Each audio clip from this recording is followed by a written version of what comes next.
Hello everybody, my name is Spoons Rattling and welcome to another rules video where today we are covering the HAVOCs of the Chaos Space Marines, which are the heavy weapon infantry, which is a staple in almost any Warhammer 40k armor in general. They've been around for just about as long as Chaos Space Marines themselves have been around, and they are known for their slightly tougher armor and being able to move and shoot their heavy weapons at full efficiency. Let's get into their stats. So, HAVOCs come in at 120 points, or 20 points per model, since there's 5 of them. They move 6 inches, they are toughness 5, with a 3+ save, 2 wounds, leadership 6+, and OC 1, not 2, that's typo. Then we have, in terms of ranged weapons, we'll cover the Aspiring Champion, who is the sergeant of the squad. He can take either a bolt gun, which is 2 attacks, hits on 3s, 24-inch range, strength 4, AP 0, damage 1. The Flamer, which is Torn, ignore cover, d6 attacks, ballistic skill, not applicable. 12-inch range, strength 4, AP 0, damage 1. Then he can also take a Melt-A-Gun, which is 1 attack, ballistic skill 3+, 12-inch range, strength 9, AP 4, damage d6. Then he can either take a Plasma Gun or a Plasma Pistol, which the Plasma Gun has rapid fire 1 attack, ballistic skill 3+, 24-inch range, strength 7, AP 2, and damage 1. Then it can overcharge to get hazardous, but also an extra pip of strength, AP, and damage. The Plasma Pistol's the same way, trades out rapid fire for the pistol keyword and 12-inch range. He can take either a Chainsword, Power Fist, or a Cursed Weapon, no matter what weapon he brings in his main hand. So he does add in a little bit of melee threat, which is nice to have.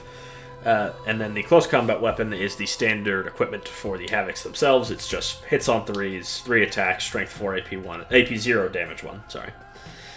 Then, in terms of heavy weapons, they can take autocannons, which have 2 attacks, ballistic skill 3+, 48-inch range, strength 9, AP 1, and damage 3. Very nice for taking out light vehicles and just about any kind of infantry. The HAVOC Heavy Bolter has sustained hits 1, 3 attacks, it hits on 3s, 36-inch range, strength 5, AP 1, and damage 2. The HAVOC Las Cannon has 1 attack, ballistic skill 3+, 48-inch range, strength 12, AP 3, and damage d6 +1. The HAVOC Missile Launcher, it has 2 profiles. Crack is 1 attack that hits on 3s, 48-inch range, strength 9, AP 2, and damage d6.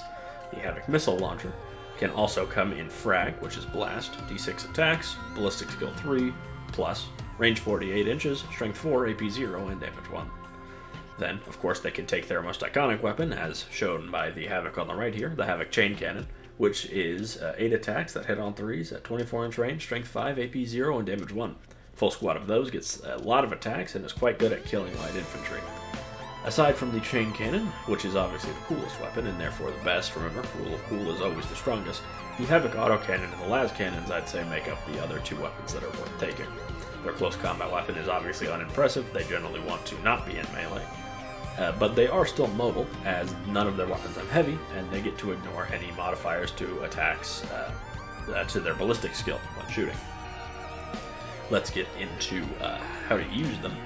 I think that the HAVOCs are about as straightforward as a unit you can get. Just give them 4 guns and then just have them blaze away at whatever you want. Though, obviously, you're going to want to specialize them. I'd say a mixed role unit isn't super useful. And in terms of leaders, they can take a Warpsmith, but I don't really think that's worth taking. He doesn't give them any buffs directly, and in general, doesn't do much for them, and will be better off just using his lone operative protection while scouting up with vehicles. In terms of the best weapons, as I mentioned, I'd say the Autocannon and the Las Cannon are the best. The Las Cannon is obviously good for punching into armor quite efficiently, and with 4 of them, I mean, that's pretty solid. And the Autocannons are, I'd say, the best of the sort of generalist weapons. Even though they have low AP, there is ways to remedy that. And speaking of how to remedy that, we are going to cover the buffs we can give them. I'd say that they're probably at their best in Renegade Raiders, actually, as they will love the extra AP, as well as the fact that they can use a Rhino as not only a taxi, but also if they jump out, they can get rerolls to hit and wound anything on an objective. And given the firing deck of the Rhino, if you're running 2 squads of them, say one with autocannons and one with las cannons, you could have the las cannons shooting out of the Rhino most of the time, and then have the autocannons jump out to light up something on an objective, or if it's a vehicle, have the las cannons jump out. As reroll hits and wounds obviously adds massive amounts of damage, and they both really appreciate the extra AP to help defeat things in cover, as well as being more effective against, say, 2+ saves, which is the biggest problem with the autocannon is its low AP, but with an extra AP, that problem is mitigated for the most part. If you want to run them with the chain cannons, which I can't say I blame you, they are the coolest weapon, you do get a lot of strength 5 shots, which are bound to wear some things down, at least a little bit. It's very good at killing things like guardsmen, and actually I'd say it's pretty effective against orcs, given they're mainly relying on their toughness to survive, and this thing doesn't really care about their toughness. In general, though, it also loves Renegade Raiders. Getting AP1 on all those attacks makes it significantly deadlier. And of course, they will love any sort of massive rerolls you can get, and will also really enjoy Pact-Bound Zealots. All of these will. If you make them Zinch, I believe it is, they get their critical hits on a 5+, and you're pretty much always going to take sustained hits, but you could also flex into lethal hits with the chain cannons, which, I mean, with a bunch of lethal hit chain cannons, that's not an insignificant amount of chip damage to whatever you're fighting. I'd say that outside of these detachments, the Veterans of the Long War also gives them reroll hit rolls on the most important target, which is really good with those las cannons. They could really light up on the toughest thing in the enemy army, which las cannons are also effective against things like Terminators and not just vehicles. Of course, that's their main target, but they're powerful enough that they can blow up just about any infantry model in the game, with the exception of like a low roll against Deathwing Knights. Sorry.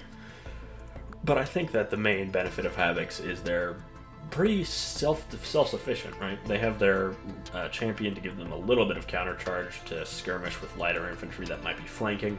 They can take any suite of the weapons, and they're all, I mean, 3 of them are good. I'd say the rocket launcher and the heavy bolter are kind of mediocre and generally outperformed by the other weapons. But having the chain cannons, the auto cannons, and the las cannons be good is not bad, and I think it helps to have some specialized range in a list. While I'd say they're probably a little behind things like Vindicators and Predator tanks, I don't think they're super far behind, and in general I'd say that they're strong enough on their base profile to get away with just having some on the peripheries. Though they are a little fragile, though they do appreciate being toughness 5 against certain weapons. They're fragile for their cost. I mean, there's no way around it. They're 20 points per model for a standard Marine profile, when Legionaries are... What are Legionaries? They're like 15 points or something like that for the 80 for 5. I mean, that's just a crazy discount. But anyways, I've been Spoons Rattling. Hope you enjoyed this video. Make sure to like, comment, and subscribe, and I'll see you all next time.